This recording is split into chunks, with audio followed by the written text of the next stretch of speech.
చూడండి, వాక్యంలోనికి వెళ్దాం. యెహోషువ గ్రంథము 3వ అధ్యాయము 11వ వాక్యం. దయచేసి అందరూ కూడా బైబిల్ తెరిచి చూడండి. జీవము గల దేవుడు మీ మధ్య ఉన్నాడనియు, ఆయన నిశ్చయముగా మీ ఎదుటి నుండి కానానీయులను, హిత్తీయులను, హివ్వీయులను, పెరిజ్జీయులను, గిర్గసీయులను, అమోరీయులను, యోబుసీయులను వెళ్ళగొట్టుననియు దీని వలన మీరు తెలుసుకుందురు.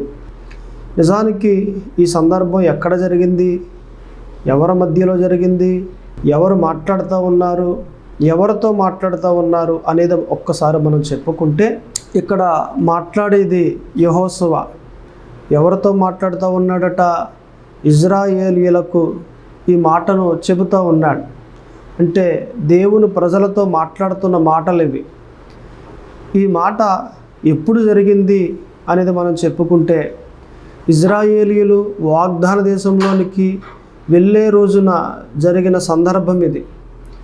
ఇజ్రాయేలీయులకు దేవుడు ఒక వాగ్దానం ఇచ్చాడు. ఏమని? కానాను దేశం మీకు ఇస్తాను అని. ఎప్పుడు ఇచ్చాడట? అబ్రహాముకి దేవుడు వాగ్దానం ఇచ్చాడు. అబ్రహామా, నీ సంతానమునకు కానాను దేశము నేను ఇస్తాను అని వాగ్దానం ఇచ్చాడు. అబ్రహాముకి వాగ్దానం ఇచ్చిన తర్వాత 430 సంవత్సరాల తర్వాత దేవుడు ఆ వాగ్దానాన్ని నెరవేర్చాడు.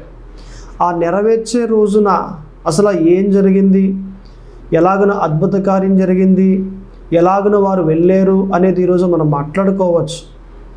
యెహోషువ అంటా ఉన్నాడు కదా, జీవము గల దేవుడు మీ మధ్య ఉన్నాడనియు మీరు తెలుసుకుంటారు ఈ రోజున అని అన్నాడు. ఎందుకని అనంటే, ఈ యాజకులు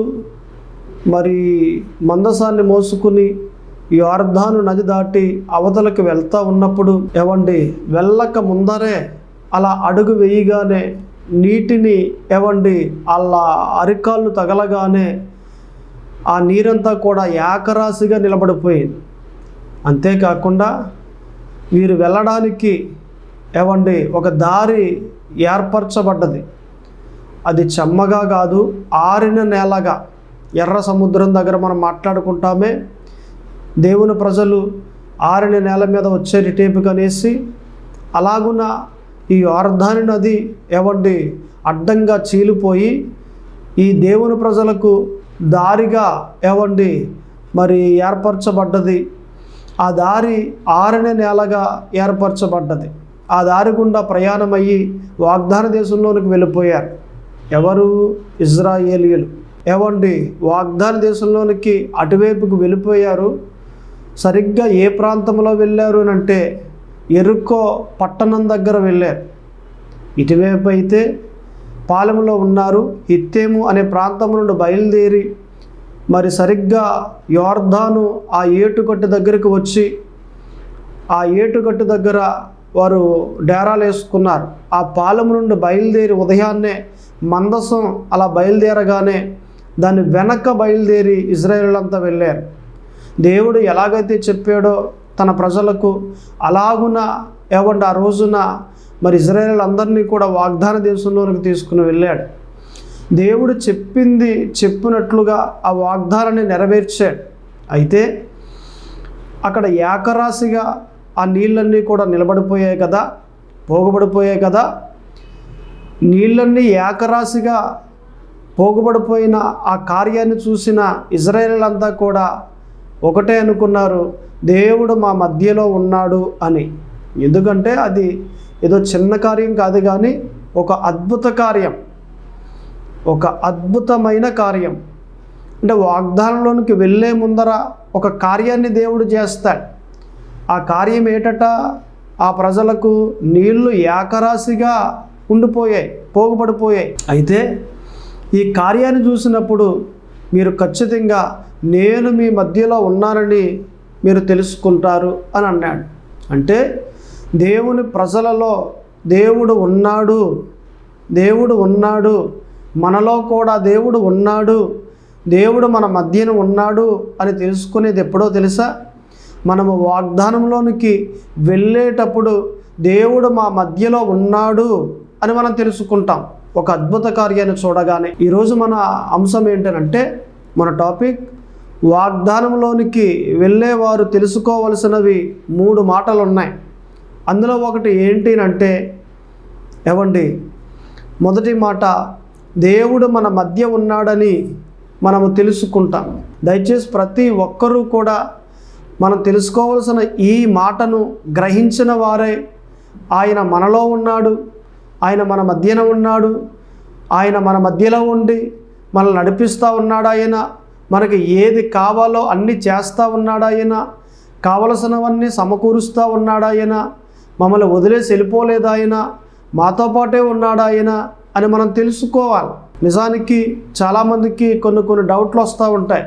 ఇదేంటి, దేవుడే మా మధ్యలో ఉంటే ఈ శ్రమలేంటి, ఈ బాధలేంటి, ఈ నిందలేంటి అనేది చాలామందికి డౌట్ వస్తూ ఉంటుంది. దేవుడు మన మధ్యలో ఉన్నాడు కాబట్టి శ్రమలు వస్తూ ఉన్నాయి, దేవుడు మన మధ్యలో ఉన్నాడు కాబట్టి శోధనలు వస్తూ ఉన్నాయి, దేవుడు మన మధ్యలో ఉన్నాడు కాబట్టి ఈ నిందలు వస్తూ ఉన్నాయి. కారణం ఏంటో తెలుసా? ఈ శ్రమలన్నీ కూడా మనల్ని వాగ్దానంలోనికి తీసుకుని పోతాయి.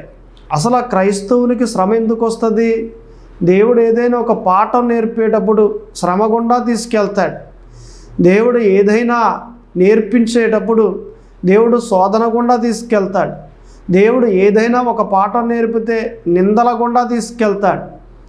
ఇలాగని తీసుకెళ్ళడం వల్ల మనం పవిత్రంగా మార్చబడతాం, మనం పవిత్రంగా తీర్చబడతాం, మనం నీతిమంతులుగా మార్చబడి, న్యాయవంతులుగా మార్చబడి, యథార్థవంతులుగా చేయబడతాం.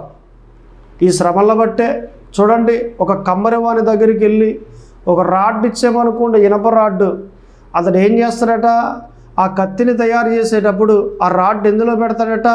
కొలుములో పెడతాడు, అంటే అగ్నిలో పెడతాడు. అగ్నిలో పెట్టినప్పుడు ఆ రాడ్ మెత్తబడుతుంది. దాన్ని తీసి మెత్తబడిన తర్వాత దిమ్మ మీద పెట్టి తనకు నచ్చిన షేపులో వచ్చేంత వరకు సుత్తి తీసుకుని కొడతా ఉంటాడు. ఒక మంచి కత్తి తయారవుద్ది, ఒక మంచి పాత్ర తయారవుద్ది. పనికొచ్చే పాత్రగా అది తయారవ్వాలి అంటే అది కొలుములో అగ్నిలో పెట్టబడాలి. అగ్నిలో పెట్టబడితేనే అది పాత్ర అవుద్ది, అగ్నిలో పెట్టబడితేనే అది కత్తి అవుద్ది, లేదంటే అవుద్దంటారా? అవ్వదు. అలాగునే మనం పవిత్రంగా మార్చబడాలి అనంటే మనల్ని దేవుడు శ్రమల్లో పెట్టి ఆయన ఏం చేస్తాడట, ఆయనకు నచ్చిన షేపులో మనం వచ్చేంత వరకు మనల్ని ఆయన నడిపిస్తాడే కానీ శ్రమల నుండి బయటకు తీసాడు. ఆయనకు నచ్చిన షేపులోకి వచ్చేంత వరకు అలా దెబ్బలు కొడతా ఉండి నిందల గుండా శ్రమల గుండా నడిపిస్తూ ఉంటాడే కానీ ఆ నిందల నుండి బయటికి తెచ్చేడు దేవుడు. ఒకవేళ వద్దు అని నువ్వు అనుకుంటే, నువ్వు తయారవో పాత్రగా, వద్దు అని నువ్వు అనుకుంటే దేవుని చేతిలో ఒక పాత్రగా వాడబడలేవు. కాబట్టే మనము శ్రమల వద్దు అనుకునే దానికన్నా ఈ శ్రమల నుండి విడుదల కలగ చేయండి ప్రభు, ఈ శ్రమల్ని జయించడానికి సామర్థ్యాన్ని దయచేయండి ప్రభు అని మనం ప్రార్థన చేయాలి. శ్రమలు వద్దంటే మరి ఎలా నేర్చుకుంటా? ఇప్పుడు స్కూల్కి వెళ్తాడండి కుర్రోడు, స్కూల్కి వెళ్ళేటప్పుడు అబ్బాయి టీచర్ గారు కొడుతున్నారమ్మా నేను వెళ్ళను అని అంటే చదువు వస్తుందా? రాదు కదా. టీచర్ కొడతారు, నేర్పేటప్పుడు కొడతారు. కారణం ఏంటి? చదువు రావాలి కదా. చదువు వస్తే మంచిగా చదువుకుంటూ ఒక ఉద్యోగం వస్తుంది కదా, తన జీవితంలో సెటిల్ అవుతాడు కదా, ఒక ఉన్నతమైన స్థాయిలోనికి ఎదిగింపబడతాడు కదా, దీవించబడి అనేక మందికి ఆశీర్వాదంగా మలచబడతాడు కదా. మరి ఇవన్నీ జరగాలి అంటే టీచర్ దగ్గరికి వెళ్ళాలి, స్కూల్కి వెళ్ళాలి. కొట్టినా తిట్టినా ఏం చేసినా ఆ చదువు నేర్చుకోవాలి, చదువుకోవాలి చక్కగా. టీచర్ కొడతారు, అమ్మ నేను వెళ్ళను అంటే ఎలా కుదురుతుంది? చాలామంది యేసు ప్రభువులోనికి వచ్చిన తర్వాత మాకు శ్రమలు ఎక్కువైపోయినాయి అండి అని అంటారు. కారణం ఏంటి? పాపంలో ఉన్న నిన్ను పవిత్రంగా మారుస్తూ ఉన్నాడు ఆయన, పాపంలో ఉన్న నిన్ను నీతిమంతునిగా మారుస్తూ ఉన్నాడు ఆయన. అందుకే శ్రమల గుండా నిన్ను నడిపిస్తూ ఉన్నాడు ఆయన. శ్రమల్లో పెట్టకుండా నువ్వు పవిత్రంగా ఎలా తయారవుతావు? శ్రమల్లో పెడితేనే నిదానిస్తావు. ఏంటిది ఈ శ్రమ వచ్చేసింది, ఇంతకుముందు ఇలా లేదు కదా, నేను ఏమన్నా తప్పుగా మాట్లాడుతున్నానా, నేను ఏమన్నా తప్పుగా క్రియలు చేస్తున్నానా, నేనేం చేస్తున్నాను ఏంటి అని నిదానించి ఒక్క మారు ఆలోచిస్తాను. అప్పుడే దేవుడు మాట్లాడి, ఇదిగో నిన్న ఆమెతో ఇలా తప్పుగా మాట్లాడేవు కదా, అటువంటి తప్పుడు మాటలు నీకు ఎందుకు వస్తున్నాయి, అందుకే శ్రమ వచ్చింది అన్నట్లుగా దేవుడు హెచ్చరిస్తే అటువంటి తప్పుడు మార్గాన్ని మానేసి పవిత్రమైన మార్గములో నడుస్తా. కాబట్టి నిన్ను మలచడానికి, మార్చడానికి దేవుడు శ్రమల గుండా తీసుకెళ్తున్నాడే కానీ నిన్ను పాడు చేయడానికి కాదు. నిన్ను పాడు చేయడానిక సిలువలో ప్రాణం పెట్టింది, నిన్ను నాశనం చేయడానిక సిలువలో ప్రాణం పెట్టింది, నిన్ను బాగు చేయడానికి. కాబట్టే కదా ఆయన నిన్ను శ్రమల గుండా తీసుకెళ్ళి, నిందల గుండా తీసుకెళ్ళి ఒక ఉన్నతమైన పాత్రగా, ఉన్నతమైన స్థానంలో కూర్చోబెట్టాలని, ఒక ఉన్నతమైన అధికారాన్ని నీకు ఇవ్వాలని ఆయన ఆశిస్తూ ఉన్నాడు ఆయన. కాబట్టి మనమంతా నేర్చుకోవాల్సింది ఏంటంటే, శ్రమలు వచ్చినప్పుడు మనం ఓర్చుకునేవారిగా, భరించుకునేవారిగా, దేవుని చిత్తాన్ని నెరవేర్చేవారిగా ఉండాలి. అది సరైన భక్తి. యోధుని లక్షణం ఇది. యుద్ధానికి పోయేవాడు ఆడు కత్తేసుకు వచ్చేస్తాడు నా మీదకి, నన్ను ఏమన్నా గాయపరుస్తాడేమో అన్న భయం ఉంటే యుద్ధానికి పోవడు కదా. యుద్ధానికి పోతాడా? యుద్ధానికి పోయేవాడు ఏమండి తెగ నరకడానికి వెళ్తాడు. రెండవది ఏమన్నా తేడా వస్తే ప్రాణాలు పోయినా పర్వాలేదని అనుకుని వెళ్తాడు. దేశం కోసం నేను యుద్ధం చేస్తా, ప్రాణాలు తీస్తా, లేదా ప్రాణాల దేశం కోసం వదిలేస్తా అని వెళ్తాడే కానీ ధైర్యం కలిగి, పిరికితనం కలిగి నేను యుద్ధానికి వెళ్తే నా గాయాలు అయిపోతే, యుద్ధానికి వెళ్తే సరైన ఇలాగా అలాగా అన్నట్లుగా వెళ్తాడంటారా? యోధుడే కాదు, వీరుడే కాదు అని అంటారు. అటువంటి పిరికితనము కలిగిన ఏమండి సైన్యంలో ఉండరు. ఒకవేళ ఉన్నప్పటికీ ఆఖరి లైన్లో ఉంటారే కానీ మొదటి లైన్లో వారు ఉండరు. కాబట్టే కదా ఈరోజు మనము శ్రమలు చూసి భయపడిపోతే, ఈరోజు మనము నిందలు చూసి భయపడిపోతే, ఈరోజు మనము ఇరుకులు చూసి, కరువులు చూసి, ఇటువంటి బాధలు చూసి భయపడిపోతే మనము యోధులమేనా? కాబట్టే కదా దేవుడు మాట్లాడేది ఏంటి, మనము శ్రమ వచ్చినప్పటికీ ధైర్యము కలిగి నిలబడాలి అని మాట్లాడుతూ ఉన్నాడు. ఎటువంటి శోధన వచ్చినప్పటికీ మనం నిలబడాలి అని మాట్లాడుతూ ఉన్నాడు ఆయన. ఎటువంటి నిందలు వచ్చినప్పటికీ నిలబడాలి, వెనతిరగకూడదు, వెనక్కి వెళ్ళిపోకూడదు, నువ్వు నిలబడి ఉండాలి. శ్రమ వచ్చింది కదని ప్రార్థన మానేసి, శ్రమ వచ్చింది కదని ఉపవాసాలు మానేసి, శ్రమ వచ్చింది కదా అనేసి దశంభాగం ఇవ్వడం మానేసి, శ్రమ వచ్చింది కదా అనేసి దేవునికి కానుకలు విత్తడం మానేసి, శ్రమ వచ్చింది కదా అని భక్తే ఏమైనా తగ్గించేస్తే నీవు యోధుడివేనా, వీరుడివేనా? కానే కాదు కదా. ఎటువంటి శ్రమలు వచ్చినప్పటికీ, ఎటువంటి బాధలు వచ్చినప్పటికీ, ప్రాణాలు మీదకు వచ్చినప్పటికీ నేను నిలబడతా, నేను ముందుకే వెళ్తా, అడుగులు ముందుకే వేస్తాను కానీ వెనక్కి అడుగు వేయను అని అంటే నీవు యోధుడివే ఖచ్చితంగా, పక్కా. కాబట్టి మనం ఎలా ఉన్నాం? ఇక్కడ దేవుడు మాట్లాడుతున్న మాట, మీరు వాగ్దానంలోనికి వెళ్ళేటప్పుడు 3 తెలుసుకుంటారు మీరు. ఒకటి, జీవము గల దేవుడు మీ మధ్య ఉన్నాడని తెలుసుకుంటాడు. అంటే వీళ్ళంతా కూడా తెలుసుకోవాల్సినవి 3 ఉన్నాయి. ఏం తెలుసుకుంటారట వాగ్దానంలోకి వెళ్ళేటప్పుడు? ఆ రోజు జీవము కలిగిన దేవుడు మీ మధ్య ఉన్నాడని మీరు తెలుసుకుంటారు. ఎందుకని? అరణ్యములో ఏదైనా బాధ వచ్చిందనుకో సనుక్కునేవారు, ఆహారం లేదనుకో సనుక్కునేవారు, నీరు లేదనుకో త్రాగడానికి గొలుక్కునేవారు మనసుల్లో. ఈ సనుగుడు గొలుకుడు అంతా కూడా దేవుడు చూసేవాడు. ఏదైనా కార్యం జరిగిందనుకోండి, యెహోవా గొప్ప దేవుడు అనేవారు. ఏదైనా శ్రమ వచ్చేసిందనుకోండి, ఆ శ్రమల్లో సనుక్కుంటూ గొలుక్కుంటూ, యెహోవా దేవుడు ఉన్నాడా, మమ్మల్ని పట్టించుకుంటున్నాడా, మమ్మల్ని చూస్తున్నాడా, మాకు నీరు లేదు, ఆహారం లేదు, మా బ్రతుకులు ఎలాగైపోయాయేంటి అన్న బలహీనమైన మాటలు పలుకుతూ దేవుణ్ణి బాధ పెడతా ఉండేవారు. అందుకే దేవుడు పలుకుతున్న మాట, జీవము కలిగిన దేవుడు మీ మధ్య ఉన్నాడని మీరు తెలుసుకుంటారు. అటువంటి అద్భుత కార్యాన్ని నేను చేస్తూ ఉన్నాను, అటువంటి అద్భుత కార్యాన్ని చేసి మిమ్మల్ని నేను వాగ్దానంలోనికి తీసుకెళ్తా ఉన్నాను అంటున్నాడు దేవుడు. ఇక్కడ ఈరోజు దేవుడు నీతోటే మాట్లాడుతున్నాడు. నీవు వాగ్దానంలోనికి వెళ్ళబోతున్నావు, అందుకే నీతో దేవుడు మాట్లాడుతూ ఉన్నాడు. నువ్వు 3 తెలుసుకోవాలి.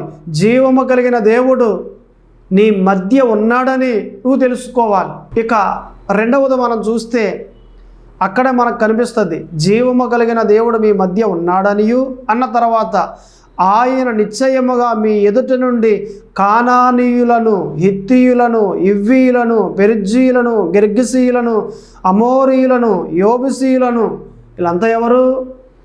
కానాను దేశంలో ఉన్నవారంతా ఎవండి? మరి దేవుని ప్రజలకు శత్రువులు. కానానీయులు ఎవండి? ఎత్తరగా ఉండి, మరి దాదాపుగా ఒక 30 అడుగులు 40 అడుగులు అంత ఎత్తరగా ఉండి ఎవండి? వీళ్ళంతా కూడా మిడతల వలె ఏవండి వాళ్ళ దగ్గర కనిపించారు. మనకు తెలుసు కదా ఈ వాక్యం. ఇప్పుడు మోసే 12 మందిని పంపించాడు కానాను దేశం. వెళ్ళారు, చూశారు, దానిమ్మకాయ పట్టుకొచ్చారు, ద్రాక్ష గీల పట్టుకొచ్చారు, బాగుంది. ఏమని సాక్ష్యం ఇచ్చారు 10 మంది? మనం వెళ్ళామంటే దెబ్బకి చంపేస్తారు వాళ్ళు, మనం వాళ్ళ దగ్గర ఎలాగున్నామట? మిడతల్లాగా ఉన్నాం. మనకంటికే కాదు వాళ్ళకంటికి కూడా మిడతల్లాగా కనిపించాం. మనం యుద్ధానికి వెళ్తామా? ఇంకేమన్నా ఉందా? దెబ్బకి చంపేస్తారు. మనం అందులోకి యుద్ధానికి వెళ్ళలేం. మనం వాళ్ళతో మనకి యుద్ధం ఏంటి? మనకి వాళ్ళకి అసలు పొత్తే లేదు అని బలహీనంగా సాక్ష్యం ఇచ్చారు. చూసొచ్చి 12 మందిలో 10 మంది. అయితే అటువంటి ఎత్తరగలిగిన శత్రువులను, అంటే కానానీయులను, హిత్తీయులను, హివ్వీయులను, పెరిజ్జీయులను, గెర్గసీయులను, అమోరీయులను, యోబుసీయులను, వీళ్ళందరూ కానాను దేశంలో ఉన్నారు కదా. ఏవండి? ఈ శత్రువులందరినీ కూడా దేవుడు వెళ్ళగొట్టేశాడు. ఇప్పుడు వెళ్ళగొట్టేసి వీరిని ఎక్కడికి తీసుకెళ్తున్నాడట? వాగ్దాన దేశంలోనికి తీసుకెళ్తా ఉన్నాడు. అంటే నీ మధ్య నుండి నీ శత్రువుని ఆయన వెళ్ళగొట్టేస్తాడు. ఇది మన రెండవ మాట.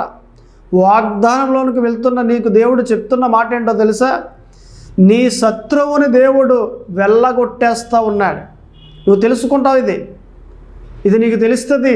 అరే, ఒకప్పుడు చాలా బలవంతులు, చాలా వీరులు నా శత్రువులు ఏంటి రోజున ఎలాగైపోయారు?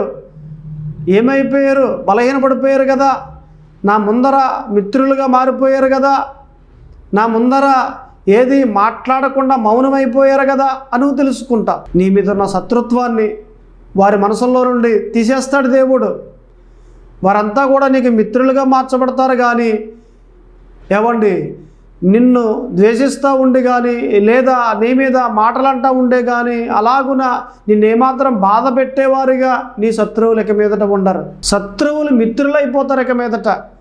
వాగ్దానానికి ముందరైతే వీళ్ళ శత్రువులు కానీ, వాగ్దానంలోనికి వెళ్ళిన తర్వాత ఈ శత్రువులే నీకు మిత్రులైపోతారు. నీకు సహాయం చేసేవారిగా మారిపోతారు, నిన్ను నడిపించేవారిగా మారిపోతారు, నిన్ను బలపరిచేవారిగా మారిపోతారు. ఎందుకని? నీవు అరణ్యములో నుండి వాగ్దాన దేశంలోనికి వచ్చేస్తున్నావు కాబట్టి. వాగ్దాన దేశంలోకి వచ్చేసేవనంటే నువ్వు దీవించబడతావు, వర్ధిల్లుతావు, స్థలాలు కొంటావు, పొలాలు కొంటావు, బంగారం కొంటావు. అలాగనే వాగ్దానంలోకి వచ్చేసావంటే చక్కగా ఇల్లు కట్టుకుంటావు, ఒక ఉన్నతమైన స్థాయిలో నీవు ఉంటావు. నీవు ఉన్నావు అని అంటే నీ శత్రువులు నిన్ను ప్రేమించడం మొదలు పెడతారు. నువ్వు దీవించబడ్డావు అని చూడగానే, నువ్వు వర్ధిల్లేవు అని చూడగానే నీ శత్రువులు నీకు సహాయం చేసేవారిగా మారిపోతారు. అటువంటి జీవితాన్ని నీ దేవుడు నీకు ఇవ్వబోతూ ఉన్నాడు. ఇన్నాళ్ళు కష్టపడ్డావు కదా, ఇన్నాళ్ళు శ్రమపడ్డావు కదా, ఇన్నాళ్ళు కూడా నీవు వేదన గుండా ప్రయాణం చేసావు కదా, ఇన్నాళ్ళు నీ హృదయంలో ఎంతో ఒక పుండుగా ఉండి బాధపడతా ఉండి వేదన పడతా ఉండి ప్రయాణం చేసావు కదా. ఇదిగో ఇక మీదట దేవుడు నీకు సంతోషాన్ని కలగజేశాడు. ఇక మీదట నీకు ఆనందాన్ని కలగజేయబోతూ ఉన్నాడు. ఇక మీదట నీవు మంచిగా సమృద్ధిలో జీవించబోతూ ఉన్నావు. ఇక మీదట నీవు వర్ధిల్లి దేవునికి మహిమకరంగా నీవు ఉండబోతూ ఉన్నావు. నీ జీవితంలో ఇక దుఃఖం లేదు, దుఃఖాన్ని దేవుడు కొట్టేశాడు. నీకు ఆనందాన్ని, నీకు సంతోషాన్ని దేవుడు ఇస్తూ ఉన్నాడు. ఆయన పొందుకో. బాధలు పడ్డది నువ్వే, ఈరోజు ఆనందపడేది, సంతోషపడేది కూడా నువ్వే. ఒకప్పుడు కరువు అనుభవించింది నువ్వే, ఈ రోజున నీవు సమృద్ధి కూడా అనుభవించేది నువ్వే. ఒక రోజున నీవు కీడు అనుభవించావు, ఈరోజు మేలు అనుభవిస్తావు. ఒక రోజున నువ్వు శాపం అనుభవించావు, ఈరోజు ఆశీర్వాదాన్ని అనుభవిస్తావు. ఒక రోజున కృపలో లేకుండా నువ్వు బానిసగా బ్రతికావు, దాసునిగా బ్రతికావు, ఇప్పుడు యజమానుడు కాబోతా ఉన్నావు. ఆయన కృప నీకు కలగజేస్తూ ఉన్నాడు. ఆయన నువ్వు గ్రహిస్తూ ఉన్నావా? వాగ్దానంలోకి వెళ్తూ ఉన్నావు. నువ్వు గమనిస్తూ ఉన్నావా? నువ్వు వాగ్దానంలోకి వెళ్తూ ఉన్నావు.